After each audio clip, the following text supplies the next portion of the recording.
Alors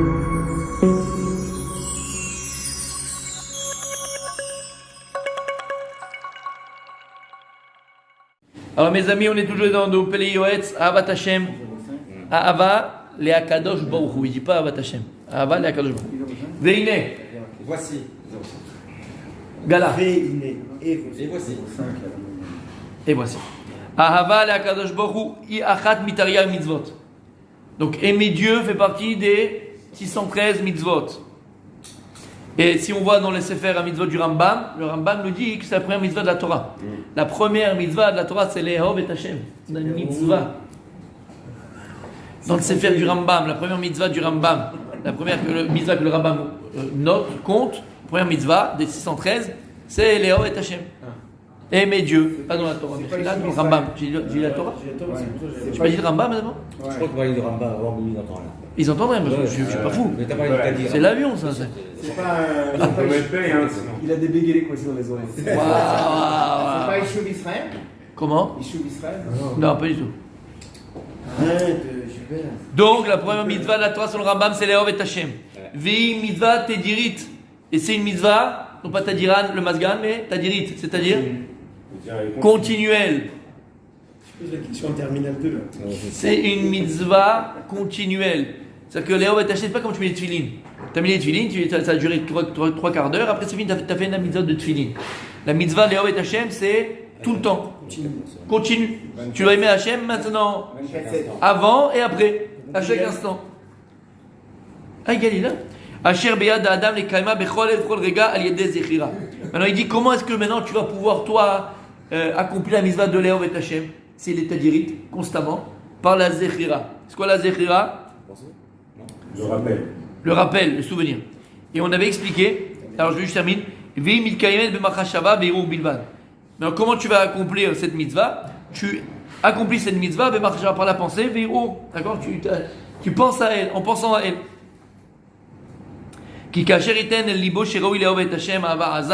Parce que lorsque la personne, elle va à Simal Libo, elle va comprendre, mettre dans son cœur qu'il se doit, la personne, chacun de nous se doit d'aimer Akadosh Baruch Hu d'un amour Azza. C'est quoi Azza? Puissant, fort. Et pourquoi tu dois arriver à comprendre et à penser et à savoir que tu dois mettre la Simal Libo, pas seulement savoir, mettre dans ton cœur, mamash, que tu dois aimer Dieu d'un amour puissant, Chazak. Lama. Pourquoi? Sinon c'est passif, c'est Ah bah lama tatzrelov et Hashem. Pourquoi tu dois aimer Dieu? J'aime qui je veux, non? Tu n'es pas obligé à aimer quelqu'un. Sinon toutes les autres méthodes elles sont compliquées. Mais pourquoi tu dois aimer Dieu? Comment tu peux arriver à penser à aimer Dieu? Comment tu penses à Hashem tout le temps? Comment? Pourquoi Pourquoi tu aimes ta femme? Parce qu'on le remercie pour tout ce qu'il fait à chaque instant. J'ai dit pourquoi? Non, oui, parce qu'il dit comment ou pourquoi. Ils ont un problème aujourd'hui. J'ai dit pourquoi? Il me dit alors il faut dire pourquoi? J'ai dit pourquoi? Parce qu'une fois, t'as dit comment, mais c'est pas grave, ça peut arriver. D'accord, mais j'ai dit. Il y avait Lama, il y avait quand même Lama. Mais j'ai dit pourquoi aussi? Évidemment. Merci, On l'aime parce que. Non. Tiens le petit gâteau. Oui, j'ai vu le petit café, merci pour le petit café. On l'aime en prenant conscience de tout ce qu'il fait. On l'aime en prenant conscience de tout ce qu'il fait, que s'il n'était pas là, on ne serait plus là. Voilà pourquoi tu l'aimes. Pourquoi tu l'aimes? Pourquoi tu l'aimes? Pour tout ce qui te. Ça, c'est une autre question. Plus tard. Pourquoi ou comment? Non, mais t'as le pourquoi? Pourquoi tu l'aimes, Hachem? Parce que tous les matins, il te redonne la vie, parce qu'à chaque fois, il te soutient, parce qu'il t'a donné des beaux enfants, parce qu'il t'a donné une belle femme, parce qu'il t'a donné, il te donne la parnassa, parce qu'il te donne les enfants. Parce que, oui. Parce qu'il a demandé. Ah, d'accord. Ça, c'est le grand amour. Ça, c'est le grand amour. La première mitzvah, il a dit. Il a demandé, on le fait, c'est tout. Dommage, j'aime bien. Dommage. J'aime bien. Quoi, dommage?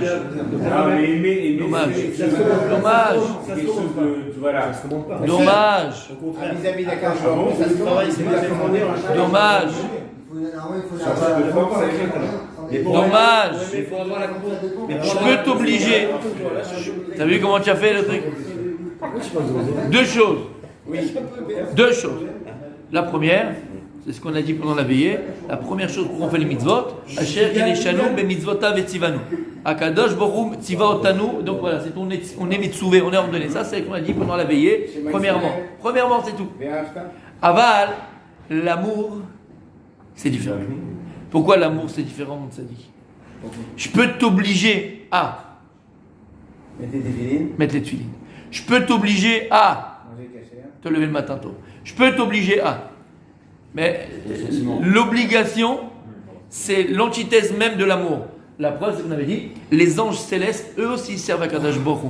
Mais eux, ils ne servent Dieu uniquement, écoute bien, uniquement par crainte. Parce qu'ils sont obligés. Quand tu es obligé, tu es dans la crainte. L'amour ne peut exister uniquement si j'ai le choix de donner. À partir du moment où j'ai le choix de donner, je peux arriver à aimer. Donc en réalité, l'amour, c'est un choix. Alors attends, je l'ai dit au départ, on a une mitzvah d'aimer Kadosh Baruch Hu. Je répète encore une fois. On a une mitzvah et les mitzvot, c'est un tzivouï, c'est une ordonnance. On accomplit les mitzvot uniquement parce qu'Hachem le veut. Tu veux pas, ça te plaît pas. Aval, l'amour, c'est différent, mon tzaddik. Je ne peux pas t'obliger à aimer. C'est l'onachon. Je te mets une pistolet sur la tempe et je te dis aime-le. Tu n'aimes pas. Je t'oblige à l'aimer. Tu comprends ce que je suis en train de te dire? L'amour, comme on a expliqué ça 1 milliard de fois, d'accord, 1 milliard de fois. Explique le Rav Dessler. Comment? Il n'a pas obligé, il a ordonné. Bah oui, d'accord, c'est pas pareil. C'est pas pareil. On peut désobéir. Mais non, mais tu peux pas. Les téfilines, ils désobéissent. Il a fait. Mais la seule chose qu'au départ. Ils n'ont pas de crainte, sinon ils auraient un libre arbitre. Non, ils ont que la crainte. Mais ils n'ont pas de crainte. Que la crainte. Mais c'est ça. Pas peur. C'est ce que je viens de te dire. C'est ce que je viens de t'expliquer. Qu'est-ce qui amène la crainte? C'est l'obligation. À partir du moment où il y a obligation, il y a crainte. Pourquoi? Parce que tu as peur des résultats en général. En général, c'est comme ça que ça se passe. Donc la crainte, d'accord, c'est l'obligation. Quand tu obliges quelqu'un, un enfant, tu l'obliges à aller se coucher tôt, tu l'obliges à se lever le matin, tu l'obliges à faire ses devoirs, tu l'obliges à machin. Il a peur de papa et maman, il a peur. Mais quand est-ce que tu vas savoir que ton fils il t'aime ou ta fille elle t'aime? C'est que même lorsque tu n'es pas là, il continue à faire ce que tu as demandé de faire. T'as compris? Ça, c'est l'amour. Et l'amour ne peut exister, et ça, il faut bien mettre dans sa tête. On en a parlé 5 milliards de fois, même 14 milliards de fois. C'est la chose qu'on a le plus parlé, je pense, ici. D'accord? L'amour ne peut exister uniquement si on a le choix. Si on n'a pas de choix, l'amour ne peut pas exister. Qu'est-ce qui amène à l'amour? C'est le libre arbitre. Tu comprends? Et d'ailleurs, c'est comme ça qu'explique Rav Dessler au nom du Harizal. Pourquoi Adam Rishon il a fauté? Adam Rishon a fauté, Kavana. Il a eu l'intention de fauter l'Ishma. Ça veut dire comme c'est vrai? L'Ishma, la briout, pour Akadosh Baruch Hu, Lama. À l'époque, il y avait une seule mitzvah, de faire ou de ne pas faire, manger ou pas manger. Donc en vérité, Adam Rishon, il s'est dit, Rav Dessler, il s'est vu comme un ange. Les anges, ils sont obligés. Donc comment ils servent Dieu? Il dit, moi par crainte. Alors pourquoi ils servent Dieu par crainte? Parce qu'ils n'ont pas. Tu peux réfléchir à ce que je dis. Parce qu'il dit Rav Dessler. Pourquoi ils servent Dieu par crainte? Parce qu'ils sont obligés. Ils ont une carte à puce, ils ont une puce. Kadosh Baruch Hu les a programmés. À partir du moment où tu es programmé, ok, tu n'as pas le choix. Il n'y a pas de crainte. Ils obéissent sans réfléchir. Non, ils réfléchissent dans la crainte. Les malachim, uniquement. Mais celui-là, ils ont les brebis, les anges. Comme un chef Bokertov Simon. Bokertov Simon. Parce que c'est pas leur tafkid, c'est pas leur rôle. On t'a dit que si Dieu veut nous créer comme des anges, nous créer comme des anges. À partir du moment on a des exemples où tu veux, Bevadaï. à partir du moment où tu veux, à partir du moment, et regarde même, c'est dans l'éducation des enfants, c'est quelque chose au niveau psychologique, au niveau de la psychologie qui est très puissant, mon sadique. Mais moi, la psychologie, c'est très puissant. Parce qu'au départ, les enfants, il faut qu'ils aient un cadre. Un cadre. Et ce cadre-là, c'est quoi? C'est la soumission à papa et à la maman. Écoute bien le mot, soumission à papa et maman. Ça te plaît? Achna, exactement.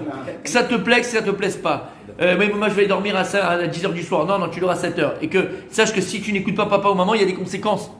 Tu comprends ça veut dire? Donc l'enfant, il faut qu'il sache, qu'il comprenne qu'il est obligé. Pourquoi tu vas créer cette obligation, Rabbi Julien? Pour qu'il ait peur. Pour qu'il ait la crainte de papa et de maman. Parce que si l'enfant il a pas peur de papa et maman, il va faire ce qu'il veut. D'accord? On n'a pas dit ta femme, on a dit papa et maman. Pour l'instant. Attends, après on va développer la femme. D'accord? Mais comprends bien que tu ne vas pas, qu'est-ce que tu vas essayer de faire dans la question de tes enfants? Tu veux essayer d'éduquer tes enfants et leur permettre de se réaliser. Tu vas essayer, d'accord, de faire en sorte que tes enfants se réalisent. Oui ou non? C'est ça que tu as envie. Maintenant, est-ce qu'un ange peut se réaliser? Un ange peut se réaliser uniquement dans ce qu'il est. Donc sa réalisation, elle est très limitée, puisqu'elle est que dans la crainte. Donc il est programmé, entre guillemets, à se réaliser en fonction de ce que j'ai défini pour lui dans sa réalisation. Alors que maintenant, l'homme, sa relation est infinie. Pourquoi maintenant? Lorsque tu veux permettre à l'autre de se réaliser infiniment, alors automatiquement, tu vas donner le choix. C'est comme une obligation de nos enfants. Il faut à un moment donné, créer dans ce cadre qui doit toujours exister, la possibilité de choisir. Donc ça veut dire quoi? Ça veut dire qu'à un moment donné, ton enfant il va commencer à avoir 8 ans, 9 ans, 10 ans, l'ODA, d'accord, sur la maturité de l'enfant. Ben, dans ce cadre qui s'appelle l'obligation et la soumission, tu vas commencer à l'éduquer. Tu vas commencer à l'éduquer à choisir. Comment? Par exemple, un enfant quand il est petit, tu vas lui imposer comment il s'habille. Tu vas pas demander à 3 ans, 4 ans, 5 ans qu'est-ce que tu veux te mettre. Mais commencer à se connaître, à avoir un petit peu, commencer à avoir une raison, comprendre que les yeux des autres, ils ont une influence sur lui, entre guillemets, tu vois, l'importance et tout ça. Donc l'enfant, il va commencer à mûrir. Ben là, par exemple, tu vas lui proposer, avant d'aller dormir, pour demain matin, tu proposes 3 tenues différentes. Et tu choisis laquelle? C'est un exemple, mais c'est un exemple parmi tant d'autres. Ou quand il commence à grandir, avant tu lui disais tu vas dormir à 7h, il dormait à 7h, il n'y a pas de rigolade. Mais l'enfant il commence à grandir, il y a une personnalité. Tu veux plus maintenant simplement les ranechoto, l'éduquer uniquement dans l'obligation, simplement, lama, parce que tu vas lui voler entre guillemets la possibilité de choisir et donc de se réaliser. Ce qui nous permet de nous réaliser, c'est les choix. Alors qu'est-ce que tu vas faire? Tu regardes maintenant, mon fils t'a grandi. Voilà. Maintenant tu peux aller, t'as entre 7h et 7h30 pour aller au lit. Et c'est toi qui choisis. Et dans ce cadre que tu vas créer, l'enfant il a l'impression de oui choisir. Mais maintenant ça reste un cadre parce qu'il faut qu'il soit cadré. Là tu vas quand tu veux dormir. Et Léa, tu vas lui donner la possibilité de choisir. Le management c'est pareil. Exactement pareil. Exactement. C'est vrai dans tout. Mais qu'est-ce qu'il fait le management? Il fait que tu vas responsabiliser soit le Oved, mais en vérité. Dans un cadre. Exactement. Et un enfant, tu vas le responsabiliser. Maintenant, Kadosh Baruch Hu, c'est ce qu'il a fait avec nous. Et Adam Arishon, c'est ce qu'il a voulu. Il dit le Harizal, Adam Arishon, il a fauté l'Ishma, il a fauté les Shem Shamaim. Lama, il a dit moi j'ai qu'une seule ordonnance de Dieu, manger ou pas manger. Donc maintenant je suis comme un ange, c'est-à-dire que j'ai qu'un seul moyen, j'ai qu'un seul choix à servir Dieu ou pas choisir. Et le choix, d'accord, à partir du moment où je choisis, donc c'est le choix qui amène à aimer. Encore une fois, pourquoi? Parce qu'on avait dit que le don amène à l'amour. Plus je donne, plus j'aime. Mais il faut que j'ai choisi de donner. Parce qu'à partir du moment où je suis obligé de donner, donc je n'ai pas choisi de donner, donc je ne pourrais jamais à aimer. Tu entends ce qu'on dit? Donc Adam Arishon, il a voulu élargir ses choix avec 613 mitzvot et à travers tous ces choix que Dieu m'a donné à l'homme, puisque l'homme maintenant il a la possibilité de choisir, donc il a la possibilité de choisir de donner. Et si j'ai la possibilité de choisir de donner, donc lorsque je donne de moi-même. Et que lorsque je donne de moi-même, l'homme est le plus proche de lui-même. Donc l'homme, lorsqu'il donne de lui-même, qu'est-ce qu'il va donner à l'autre? Une partie de lui. Et donc l'homme va s'attacher à la partie de lui qu'il a donnée à l'autre. Et c'est comme ça qu'il arrive à l'amour. Et l'amour, automatiquement, si tu parles d'amour, c'est un choix. Les mariages forcés au Pakistan, il y avait une émission là. Tu peux m'obliger à te Comment? C'est ce que je viens de dire. Il y a une seule chose que tu ne peux pas contrôler, ce sont les sentiments. Tu ne peux pas contrôler les sentiments des gens. Tu peux. Attention, on fait un cours si tu veux en 5 séances. Tu viens et on t'apprend. Non. On t'apprend. Pourquoi? Ce qui est écrit dans le Balatania. Qu'est-ce qu'il y a dans le Balatania? Vas-y, tu peux le dire, vas-y. Non, pas parce que je viens de dire. Ah, si t'es Balatania, tu me sors tout de suite. Vas-y. Il y a plein de choses sur la Non. Kepanim. Kepanim. Que le visage se reflète comme dans l'eau. Voilà. Le visage d'une personne se reflète dans le visage de l'autre personne comme ton visage se reflète dans l'eau. Là, on parle de qui? De l'amour de Dieu ou l'amour? Parce que malgré que Béhémet, on ne peut pas obliger quelqu'un à nous aimer, d'accord? Mais on peut faire en sorte, on peut aider une personne à nous aimer. Comment? En l'aimant profondément et très fort. Parce que l'autre reflète ton visage. L'autre reflète ton visage. C'est-à-dire que si maintenant moi je viens vers toi avec un visage aimant, avec un visage souriant, avec un visage bienveillant, automatiquement il dit le Balatania, ce visage aimant, bienveillant et, j'ai dit le troisième, je ne me rappelle plus, aimant, bienveillant et souriant, va se refléter sur toi. Et ce que je verrai de toi, c'est mon reflet. Et donc toi aussi tu seras bienveillant, souriant et bien aimant. Et le visage de Dieu on ne voit pas, c'est ça le truc, c'est que... Et le visage d'Hachem tu ne le vois pas, mais il dit, ça c'est pareil pour Kajbou. C'est ce qu'on dit.